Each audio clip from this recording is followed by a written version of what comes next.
Bastar the Naxal story एक ऐसी movie जिसके बारे में सोशल मीडिया में बहुत ज्यादा बातें हो रही हैं। कुछ लोगों को ऐसा लग रहा है कि यार इतना ब्रूटल कैसे दिखा सकते हो तुम, और फिर किसी किसी को लग रहा है कि यार नक्सलवाद की बातें मत करो, अपने देश के लोग कैसे जवानों पे हमला कर सकते हैं, कैसे उन्हें मार सकते हैं। और जब ये मूवी इस सब के बारे में बात करती है तो कुछ लोगों को मिर्ची भी लग रही है। तो ये मूवी आज मैं पूरी देख के आ गया हूँ और अब आज इसी का रिव्यू करने वाले हैं। अगर इसकी स्टोरी की बात करते हैं तो पहली बात तो सच्ची घटनाओं से प्रेरित है। क्रिएटिव लिबर्टी लेने के लिए वो नहीं कहते हैं कि भाई हमने डॉक्यूमेंट्री बनाई है, लेकिन जिस तरह से इसको प्रेजेंट करा गया है, ना पूरी पिक्चर में कुछ ग्लैमर दिखाने की कोशिश करी गई है, ना ही उन्होंने कहीं जबरदस्ती के गाने घुसाए हैं, तो उससे बिल्कुल दिख के आता है कि बहुत मेहनत करके, बहुत ज्यादा रिसर्च करके ये पिक्चर बनाई गई है। इसकी स्टोरी का अगर एक बहुत छोटा सा पार्ट भी मैं आपके आगे रख दूं तो आपका दिल दहल जाएगा। कुछ गांववासी मिलकर भारत का झंडा तिरंगा फहरा रहे हैं, तभी कुछ नक्सलवादी आ जाते हैं और उन्हें उठा के ले जाते हैं, क्योंकि उन्होंने ये जुर्म किया है कि भारत का झंडा कैसे फहरा दिया। और इस जुर्म की क्या सजा हो सकती है, बुरे से बुरे सजा सोचो। कोई उनसे मारपीट करेगा, कोई गाली गलौज करेगा, ज्यादा से ज्यादा कोई जेल में डाल देगा?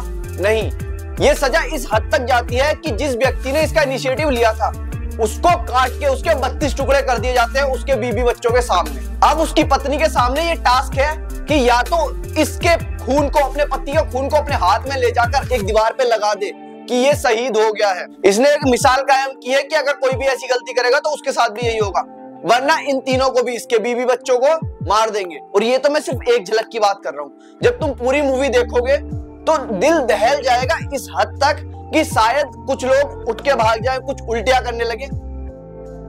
अगर मैं बात करूं कास्टिंग और एक्टिंग डिपार्टमेंट की, तो जो बिल्कुल निखर के आ रही हैं अपनी आदा शर्मा, ये काफी टाइम से इंडस्ट्री में काम कर रही है, लेकिन अभी कुछ प्रोजेक्ट इन्होंने ऐसे करे हैं कि अभी सबकी निगाहों में आ गई है। जैसे कि अभी हमने इनकी केरला स्टोरी देखी, फिर हमने अभी इनकी एक सीरीज आई थी सनफ्लावर, और अब हम इन्हें यहाँ पे देखते हैं। जिस तरह से वो काम कर रही है ग्रामीण इलाके में, आदिवासियों के इलाके में जाके, तो उससे मैच खाने के लिए उनके चेहरे पे मेकअप किया गया है कि जिससे कि वो गंदी दिखे। नेक्स्ट जो बहुत जरूरी है इस स्टोरी के लिए, इंदिरा तिवारी।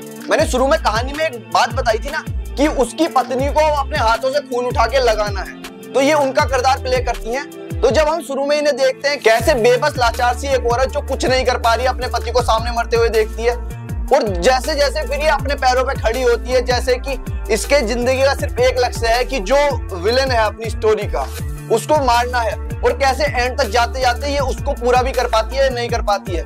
वो देखने में इतना इंटरेस्टिंग और इतना स्मूथ उसकी ट्रांजिशन इन्होंने करी है, आपको महसूस ही नहीं होगा कि कब ये एक बिल्कुल लाचार औरत से एक रफ एंड टफ लेडी बन गई है और अपने हक के लिए लड़ना सीख गई है। मेन विलेन के किरदार में हमें देखने को मिलते हैं विजय कृष्णन, और जो उनको गेटअप दिया गया है, बिल्कुल छोटे छोटे बाल, उनकी दाढ़ी इधर से ऐसे वैसे भाग रही है, क्योंकि वो एक ऐसे इलाके में काम कर रहे हैं जहाँ पे ये सारी सुविधाएं नहीं है।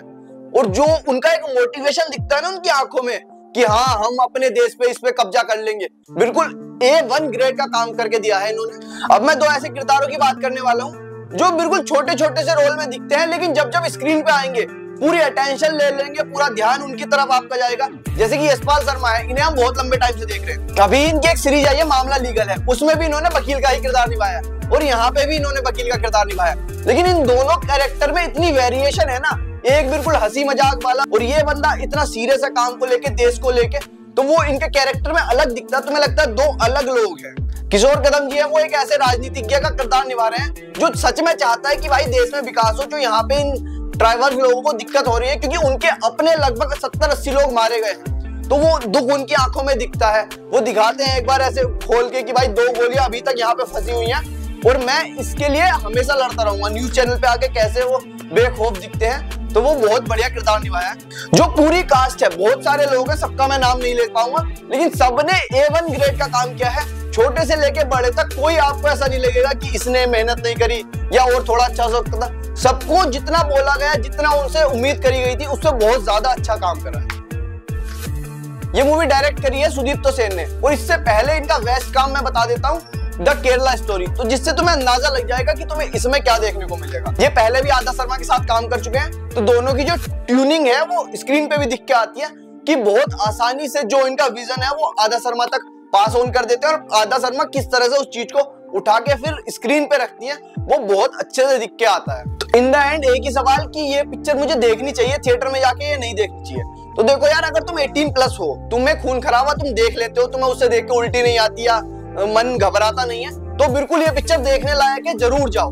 लेकिन मैं ये नहीं कह सकता कि पूरी फैमिली के साथ जाओ, क्योंकि फैमिली में कुछ लोग ऐसे होते हैं जिन्हें इस सब से दिक्कत हो जाती है, तो वो थोड़ा एक पार्ट हो जाता है। बट जिस तरह का एक डॉक्यूमेंट्री टाइप इन्होंने हमारे सामने बना के रखी है, डॉक्यूमेंट्री ये खुद को नहीं कहते हैं, क्योंकि फिर बहुत ज्यादा चीजों का ध्यान रखना पड़ता है। तो एक क्रिएटिव फ्रीडम के नाम पे डॉक्यूमेंट्री ही मैं इसे कहूंगा, जो इन्होंने रखी है चीजें, क्योंकि बिल्कुल सच्ची घटना से प्रेरित हमारे जवानों को नीचे लिटा के मार दिया जा रहा है, तो वो बहुत सीरियस स्टोरी है, सबके लिए नहीं है। अगर तुम्हें एंटरटेनमेंट चाहिए तो शायद ये पिक्चर तुम्हारे लिए नहीं है। लेकिन हाँ, अगर तुम्हें नक्सलवाद, माओवाद और अपने देश के बारे में जानना है तो ये पिक्चर जरूर देखने जाओ एक बार। और जब मूवी देख के आओगे, या मैं अभी बता देता हूँ, एक जगह बीप कर दिया गया है, बीप भी नहीं, मतलब वो बिल्कुल साइलेंट कर दिया गया है और वो कुछ कह रहा है, एक यूनिवर्सिटी का नाम लेता है कि कैसे वहां पे देश के विरुद्ध चीजें हो रही हैं। अगर तुम्हें कुछ आइडिया लग रहा है मैं किस यूनिवर्सिटी की बात कर रहा हूँ या मूवी में किस यूनिवर्सिटी की बात करी गई है, तो मुझे कमेंट में लिख के बता दो। और अगर आपको हमारा काम पसंद आ रहा है तो हमारे काम को लाइक करें और चैनल को करें सब्सक्राइब।